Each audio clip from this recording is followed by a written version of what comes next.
Bonjour, dans cette vidéo, vous allez découvrir donc comment comptabiliser les règlements des clients et ensuite comment lettrer un compte client. Donc, vous avez ici à l'écran un journal dans lequel une écriture de vente a été enregistrée. Il s'agissait de la facture numéro 91. Donc, nous avons débité le compte 411 clients pour 698,55 € et en contrepartie, nous avons crédité les comptes de vente, TVA et port facturé. Donc, au 10 janvier, vous avez une créance de 698,55 € sur ce client. Cette créance de 698,55 € apparaît ici aussi dans le compte client qui a été ici schématisé, on parle de compte en T. Elle apparaît au débit puisqu'ici nous avons débité le compte client pour 698,55 €. En parcourant votre relevé de compte, vous avez identifié que ce client vous a payé par virement bancaire à la date du 18 janvier. Donc, comment enregistrer le règlement de ce client? Donc, j'ai saisi à la date ici du 18 janvier, et donc je vais réfléchir. Si ici, quand je débite le compte client, j'enregistre une créance sur le client, à l'inverse, lorsque le client me paye, c'est-à-dire lorsqu'il annule sa créance, je vais donc faire l'inverse. Ici, nous l'avons débité, donc pour annuler sa créance, ici, je vais le créditer pour un montant de 698,55 €.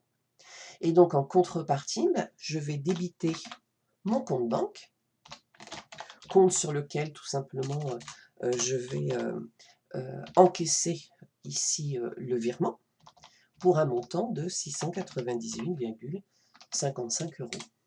Donc il s'agira ici, pièce justificative donc d'un virement, et puis libellé de l'opération, je peux proposer règlement, donc règlement du client X. Voilà. Donc là, je vais reporter dans mon compte client la somme que je viens ici de créditer. Donc j'ai crédité le compte client pour 698,55 € à la date du 18 janvier. Et donc vous voyez que si ici je calcule le solde du compte client, au débit 698,55, au crédit 698,55, le solde est donc égal à 0. Votre client ne vous doit plus rien. Comment maintenant donc lettrer un compte client? Donc ici vous avez un exemple de compte client à l'écran, donc avec le report du solde au 1er avril qui est de 8 421,12. Donc il faut imaginer que ces 8 421,12 en fait correspondent à des factures de la période précédente qui n'ont toujours pas été payées. Je dis des factures, mais ça peut être aussi une seule facture. Et puis ensuite, donc, vous avez à différentes dates d'autres opérations qui ont été enregistrées soit au débit du compte client, soit au crédit du compte client. C'est quoi le lettrage? Le lettrage, c'est une technique qui consiste à attribuer une lettre ou une combinaison de lettres à une facture et à son paiement correspondant. Je vais l'appliquer ici. Donc, j'ai ici donc 8 421,12 au débit qui correspondent à une facture de la période précédente.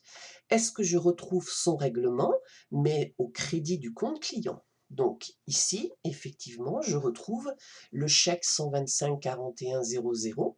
Donc ça veut dire qu'ici, je peux lettrer ces deux lignes dans le compte client et je vais lettrer tout simplement par la lettre A. Je continue.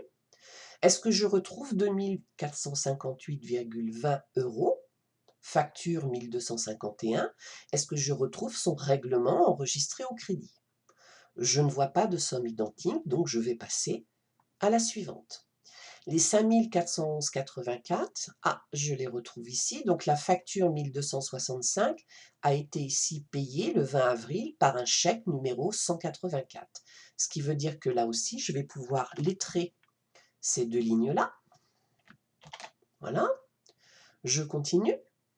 Est-ce que je retrouve les 8 741,51 au crédit? Non. Et est-ce que je retrouve les 5 102,08 au crédit? non plus.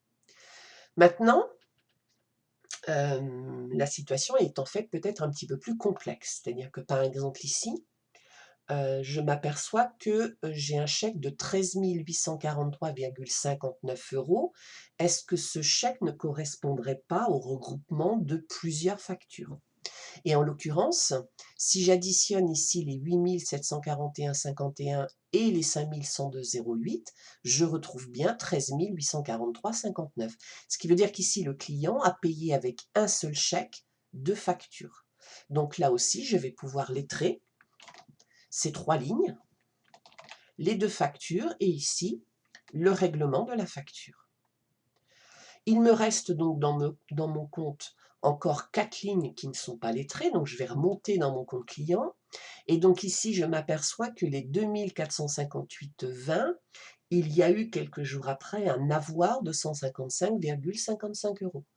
Donc est-ce que les 2 303,65 €, le chèque que vous avez reçu, ne correspond-il pas en fait à la facture de droit moins la facture d'avoir? Ce qui est ici le cas, hein, si vous faites 2 458,20 moins 154,55, vous retrouvez bien 2 303,65.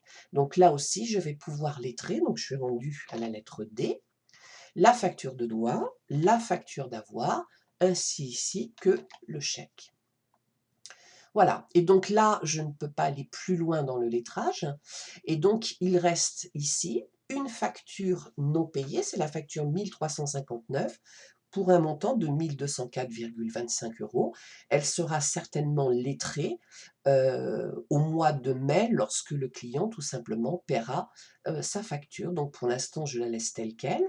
Et donc on s'aperçoit que le solde final du compte client qui apparaît ici pour un montant de 1204,25 € correspond bien tout simplement à la facture ici qui n'a toujours pas été payée.